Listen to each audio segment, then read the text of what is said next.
5 or 6 questions. I know you're busy. I don't want to keep you. So I guess just first and foremost, for people who don't know who you are, in, I would say, 2 minutes, recap your life in 2 minutes. Okay. Okay. All right. Well, my name's Joe. Last name's Starick. I grew up California. I was born in Monterey. Ended up shortly after moving back Bay Area, which is where I'm from, is the East Bay. My mother's side's from a town called Lafayette. My father's side's from a town called Concord. Grew up in two with both of their marriage. Grew up with two different sides of life. My father's a painter, blue collar. Where my mother's side, big in business. My grandfather, he was the president of Dole at one point in his career. My aunt and uncle are business executives. So got to see two different sides of life growing up, and I say those people really played a big role in me growing up as an adult. And then my father with baseball, man. Baseball was his dream, and he gave it to me at 3 years old, and Mhm. it's just something that I've had since a kid. And I played my entire life. Played 4 years varsity. Played college ball, and now playing pro ball. And I'm on here because you heard some of the trials and tribulations I've been through, and in my young adulthood life. And I'm just grateful to keep playing the game and having the game around me. And yeah, I'm 30 this year, so in Yeah. August. So this is like my hurrah for my 20s right now this season. Yeah. So for people who don't know, I was taking a look at the Drakes website. I've know your coach a little bit, and a couple of your players, and I was taking a look at the stats, and I saw this guy. What is it, 396? Am I right, or is it Right now, yeah. and you're hitting bombs, you're leading the home runs, RBIs, and I saw the age, and I'm like, what's this 30-year-old guy doing on the team? Like, what's going on? Now, obviously, I Google your name, find out who you are, and saw that there was an accident that you had earlier in your career, and you had your college days, and there's a big gap until the past couple of years where you started playing again. So, would you be able to touch on that and share some of your story for those out there? Yeah. Yeah, so after high school ball, I got recruited by a junior college out here called Delta College. They're a pretty big baseball program in California. They're usually in the Final Four. They were in all 3 years I was there, and had a great freshman year there. I was their DH that year, and then everyone was looking forward to me having a great sophomore year and then moving on to a 4 year. But unfortunately, during that fall semester of my sophomore year, I got in a really crazy car accident. I was on my way day before Thanksgiving. It was my last class before Thanksgiving break, and we drive on a two lane freeway with no center divide, and it's through Discovery Bay to Stockton, and it's in the Toolies, it's in the back roads and stuff, and it was a foggy morning, and the guy tried to pass and take a chance, to pass the car in front of him. And we didn't even, I'd say I had 30 feet of visibility, and we hit head on the freeway. I was going about 75, 80 miles. He was at least going 90, 100. We saw each other for a split second, and boom, head to head. And Wow. craziest experience I ever endured in my life so far. Yeah. Yeah. And Joe, obviously we don't have to go through, if anyone reads about you, there's, a couple of your interviews get pretty detailed, and, what happened physically. I guess my question for you is, what was the biggest challenge you faced during recovery? Because that's a massive life changer within a split second. Your whole life Yeah. changes, right? And everything that you've done to that point comes to a halt, right?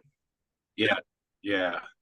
The biggest challenge is, well, first, I mean, the first thing was just being able to run again. Mm-hmm. One of the things was I had a really bad knee injury, and it was the car from the crash Luckily, I had no ligament damage, but Hmm. the front end of my car dashboard impaled my knee, and it took about 6 weeks, I'd say, before I was able to walk right again and like start, let alone run or jog.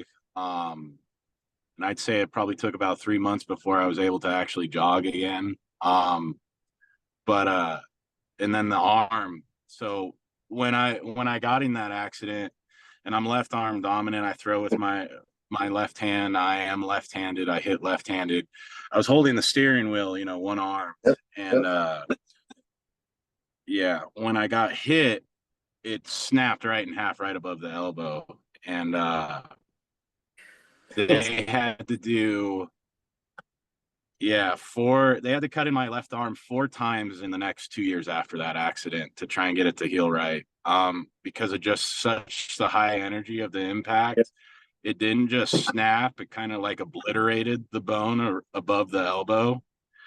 And Oh. so at first, they tried to put a plate and screws in there to keep the elbow and the top Mm. of the humerus together, and it wasn't the bone just wasn't growing at a fast enough rate. um so they had to do 3 bone grafts and stem cells, and it was a repeating process. It was like, okay, this is where we're at, 3 months, 4 months post-op. Okay, there's still resistance, we got to go in there again, and this was like a 4 time thing before it was finally 100%. And in the meantime, I redshirted 2 years. I had to use everything I had to keep Yep. my eligibility going. So that was another thing that was a factor. And and just when you have injuries like that, your notoriety and just it's hard to keep going because Yep. guys don't really want to take a chance on damaged goods. Hmm. And especially when that's your whole life and it's been everything you wanted. It was a big mental challenge for those 2 years. And I think the biggest thing was just staying optimistic, just knowing there was someday that it won't be like this anymore. Yeah. Um, and I'm really big in exercise. And I think that was the biggest thing that bothered me was, I was a kid who I started exercising at 12, 13 years old. So the gym's always been my escape. And then, for 2 years after this accident, you're not able to do a push up. It Yep. really screws with your head when that's your everyday thing. Hmm. But yeah, I'm blessed. I'm just blessed to be able to bounce back. That was 10 years ago, and it took about 3 years of recovery to really get that back on track.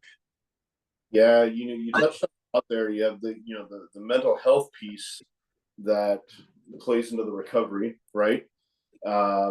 First and foremost, I thank you because I'm pretty sure you probably told your story quite a bit, and it probably is not easy all the time doing it. So I want to thank you for doing this. Um, but when it comes to the support, the mental health piece, yeah, how much of a role did your family and friends play in your recovery, and how did you stay focused, right? Like you said, you're at the peak of your college days, and everything gets stopped, right? So how do you get the things inside your head to stop playing those mind games, right? Uh, yeah, I just believe that you know baseball was it still is. It's been my life. I'm my dad's only kid. Um, and his son there off, and baseball was his dream, and he didn't get to take it to the level he wanted to. And I think just him giving that to me and him staying disciplined with me as a kid really made me believe at a young age that this is something I'm going to have for my entire life, and it's going to be whether I like the sport, whether I don't like the sport, whether how I feel about the sport at this time. Baseball's always going to be in my life, and I think just knowing in the back of my head that this is going to be here forever, no matter what anyone tells me, that was a big help. And then also, like you said, my friends and my mother was awesome. Both my grandmothers, my grandfather at the time. Just the support from my family was huge, you know, especially with, you know, paying for college and stuff like this, because when you put, you know, you're also putting money on the line when you're taking years off, trying to get, you know, when you're still trying to keep your eligibility, but you're still trying to get, it was just a huge balancing act, you know, with the degree and the academics.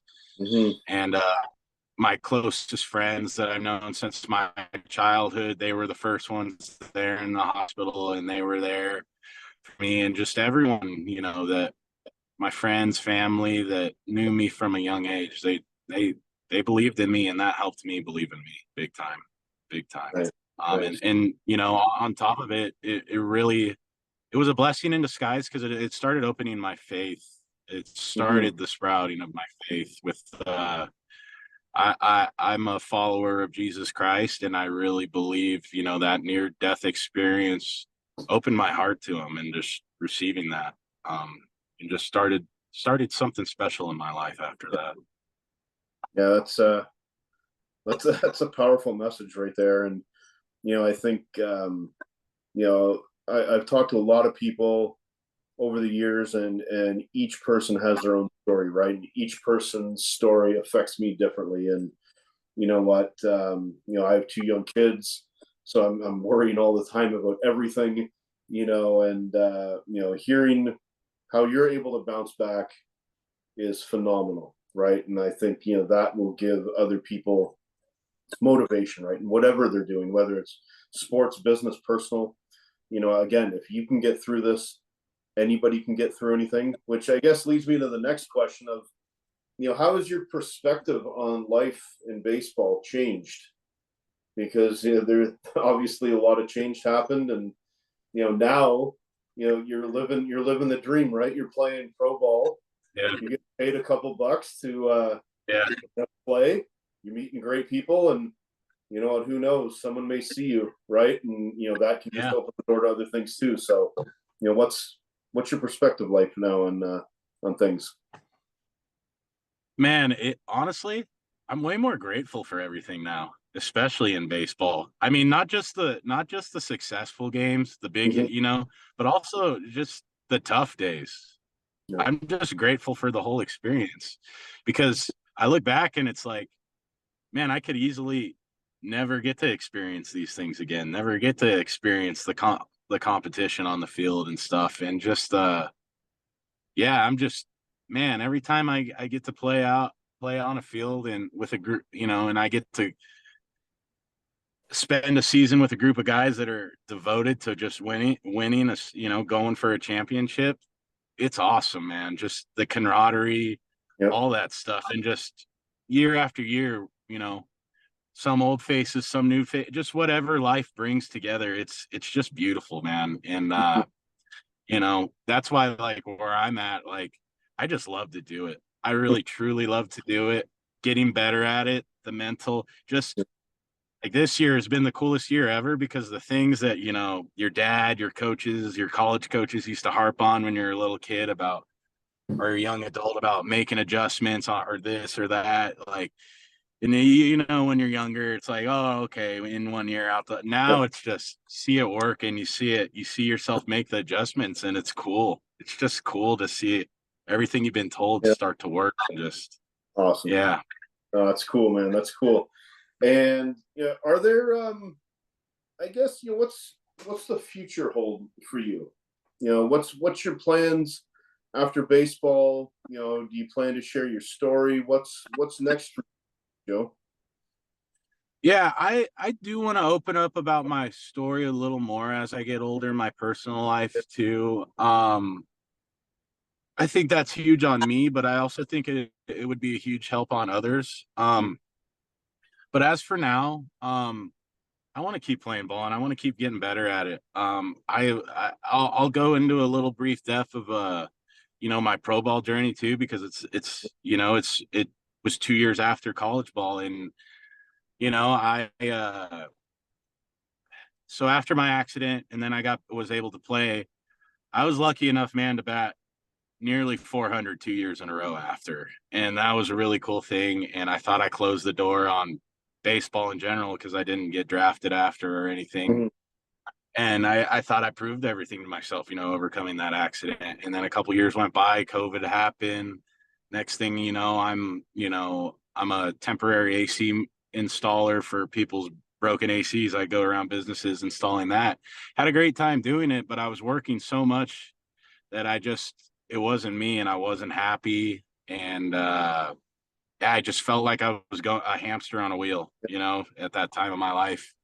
And that's actually when I found Jesus Christ. I went into church one day. I was just really felt like I was burnt out, unhappy, and I just felt his grace, and just something changed that day. And next thing I know, I do an install. I'm talking to a manager of a store about his kids who play ball, and I'm talking about my college ball experience. And he's like, what pointers, what books could you help me out with my kids? And I remembered a book called Heads Up Baseball, by Tom Hansen, that my coach Reed Peters used to teach to the class for mental game. And it changed my life in college baseball and perspective about just having an approach in the game, and just learning to not let negatives and build off positives kind of deal. And I just remember I shared that book with him, and I shook his hand, and he was like, man, I felt like God brought you this way to show me something. And it just hit me right there. And I was like, what's going on? And then I just saw signs about baseball, and I was like, you know what, maybe it's time to give it a go. And I call Ryan at Optimum Athletes. That's the shirt I'm wearing. But Ryan, he played 7 years in the big leagues. He pitched for the Nationals. And he remembered me from college because I was a gamer. And I just remember calling him up and saying, hey, man, I think I want to give pro ball a try. And he's like, well, how bad do you want it? He's like, you're 2 years out of college ball. You're on the outside looking in now. Are you willing to quit your job and to train here with the pro guys? And I was like, yeah. And next thing I know, I put in my 2 weeks.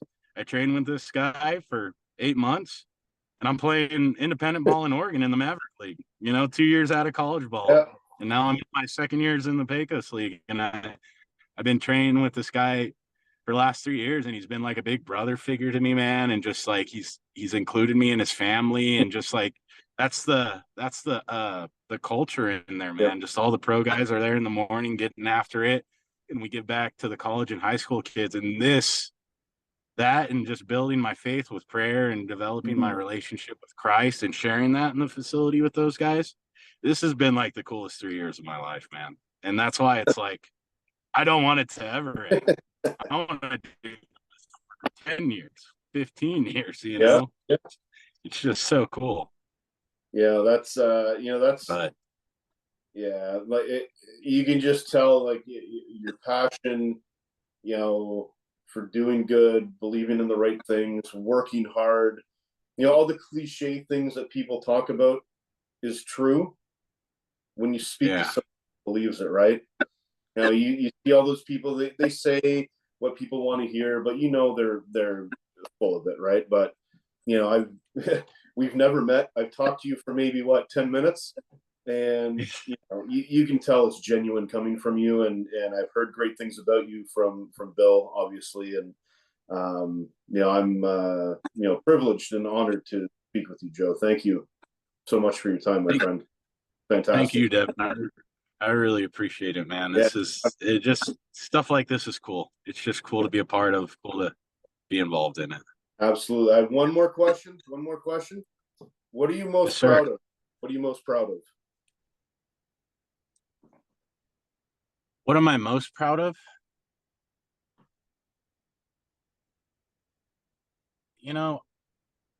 I think the thing I'm most proud of is I stayed true to me. There was a lot, throughout this journey and stuff, there's been a lot of like, and not even like selfishly, just, people just suggesting you should be doing this, you should be doing that. And in most times it is out of love. And but I just know deep down in my heart there was something pulling me to go this way. And I'm most proud that I stayed true to that and I listened to that. And if there's one thing I could pass to anyone else, no matter what they're going through, it's that quiet voice inside you that gives you that little pull, that tells you, it's the quiet one. not the loud one, not the boisterous one, but the one that gives you that nudge saying, I think it's this. That, I mean, if you got that in your heart, whatever it's telling you, follow it, man. Follow it, trust it. Everything's going to go your way. It's going to come to you. Just trust that what you need to follow that thing is going to arrive to you at the perfect time. You don't have to worry about the money or this or the approval. That'll all come with time. You know, just trust what's in your heart because it's there for a reason. Absolutely. Well, Joe, that's all I got, my friend. Thank you for your time.